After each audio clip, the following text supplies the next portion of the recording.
Olá pessoal, vim aqui gravar mais uma aula essa semana, o processo de urbanização contemporâneo, né? Uma aula destinada aos alunos do segundo ano do ensino médio, né? Seguindo o material disponibilizado pela Secretaria Estadual de Educação, o PET, né? Aula 1, semana 1. Vamos falar sobre o processo de urbanização contemporânea. Vamos lá.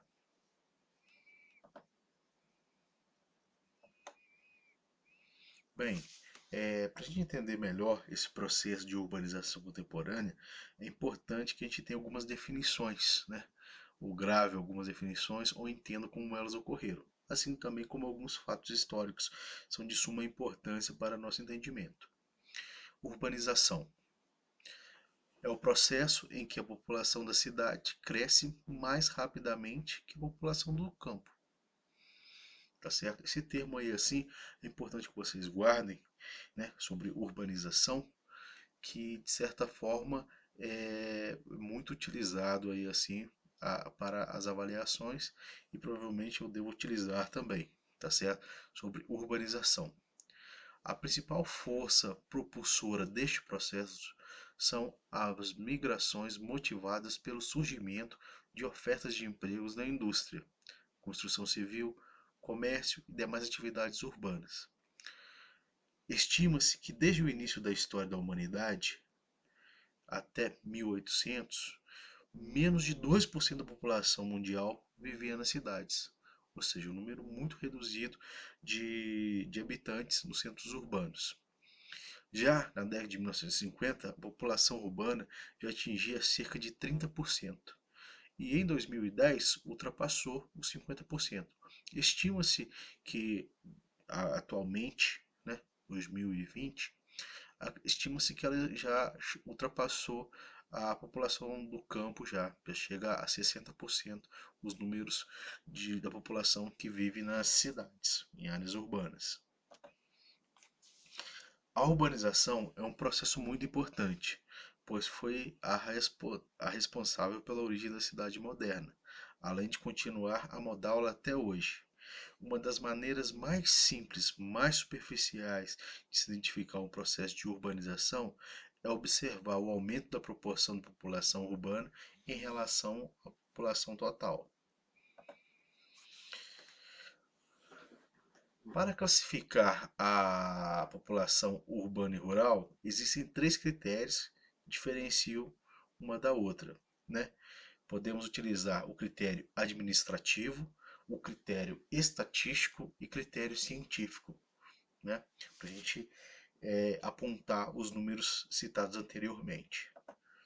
No critério administrativo, ele vai de acordo com o critério administrativo, toda sede do município é uma cidade e toda sede de distrito é vila.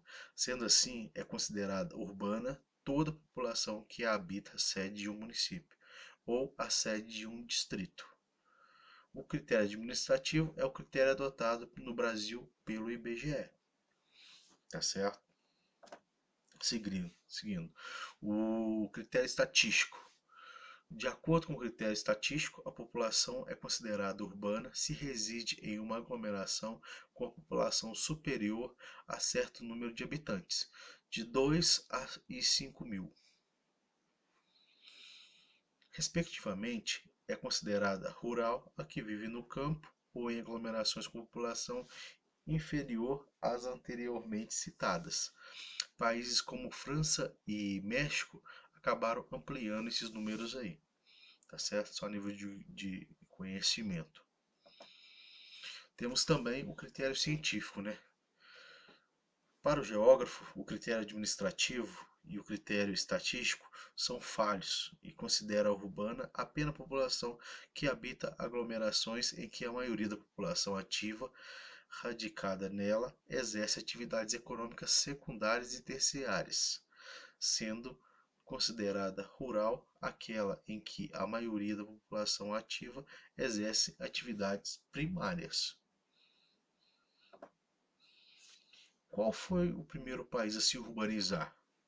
Bem, como eu havia falado, é importante que a gente guarde algumas passagens históricas que, de certa forma, norteiam para nossos estudos, né? No caso, estaremos ultrapassando as barreiras aqui nacionais do Brasil, né? E da América, né? Para que a gente possa entender melhor como ocorreu a urbanização. A Inglaterra, né, foi o primeiro país do mundo a se urbanizar em 1850, né, com mais de 50% de sua população urbana nesse período. A urbanização nos países desenvolvidos e subdesenvolvidos. Como nós já vimos, né, a Inglaterra em 1850 se urbaniza. O restante da Europa, o processo de urbanização ocorre a partir da segunda metade do século XIX, na fase da segunda revolução industrial. Países subdesenvolvidos, a explosão da urbanização é um fato mais recente, né? Como o exemplo mesmo no Brasil, né? Ocorreu no final do século XX praticamente, né?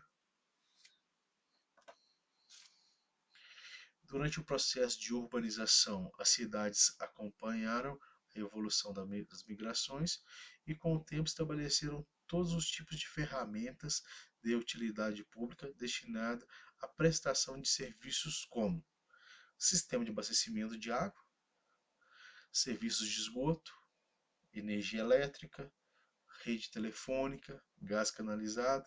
Esse seria é, alguns serviços básicos, né, que dotam uma área urbana de infraestrutura, tá certo? Seguindo, a urbanização moderna é um processo estreitamente ligado à industrialização e ao capitalismo. Os países mais urbanizados do mundo são Mônaco, 100%, Bélgica, 97%, Holanda, 89% e Alemanha, 86,6%. No caso dos países subdesenvolvidos, a urbanização é um processo mais recente, até mesmo foram países que se industrializaram mais tardiamente, o que impulsionou a urbanização também mais tardia. Nos países subdesenvolvidos, a América Latina é a região mais urbanizada desse grupo de países, né? Onde pode-se citar a Argentina, 88,9% da população é urbana. No Brasil, 85%. No México, 75,3%. Nos países subdesenvolvidos não industrializados, localizados predominantemente na África e na Ásia, há baixos índices de urbanização, devido à predominância das atividades primárias. Alguns exemplos de países subdesenvolvidos não industrializados e suas taxas de urbanização, nós temos então 7%, Guiné-Bissau 22% e Paquistão 32,2%. Números baixíssimos, né, com relação à urbanização. Efeitos da urbanização em países subdesenvolvidos. O processo de urbanização nos países subdesenvolvidos ocorreram mais recentemente e de forma muito mais acelerada em relação aos países desenvolvidos. Por esse motivo, surgiram uma gama de problemas sociais, tais como criminalidade, uso de drogas, poluição, doenças e falta de moradia. Esses problemas ocorreram devido à total carência de uma política de planejamento urbano e de investimentos em infraestrutura e serviços públicos, tais como transporte, escola, hospitais, saneamento básico, entre outros.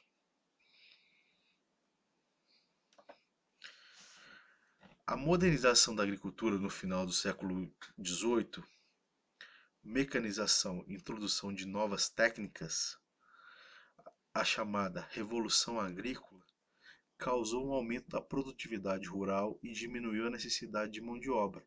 Logo, impulsionou o homem do campo fosse para a cidade, né? Ou seja, expulsou o homem do campo, tá certo? A chamada o êxodo rural. Esse fenômeno êxodo rural é a saída do do campo para a cidade, processo provocado pela mecanização, como eu já havia falado anteriormente, dificultou a absorção de mão de obra rural, uma vez que não se tinha mão de obra qualificada para, a, para o trabalho com essas máquinas, né? Que chegaram a mecanização ao campo, né? Não se tinha uma formação técnica, né? E por isso vieram para a cidade. Transferiu a pobreza do campo para a cidade. Lembrando que chegaram na cidade também, não tinham mão de obra qualificada, que gerou uma série de problemas aí. O desenvolvimento dos setores secundários e terciários não acompanhou o ritmo de urbanização, gerando consequências como o subemprego, a mendicância, favelas e criminalidade, né? Pessoal, a aula encerra aqui, tá certo? Então foi um prazer ter vocês aqui por esse tempo aí assim. Obrigado pela atenção e até a próxima aula.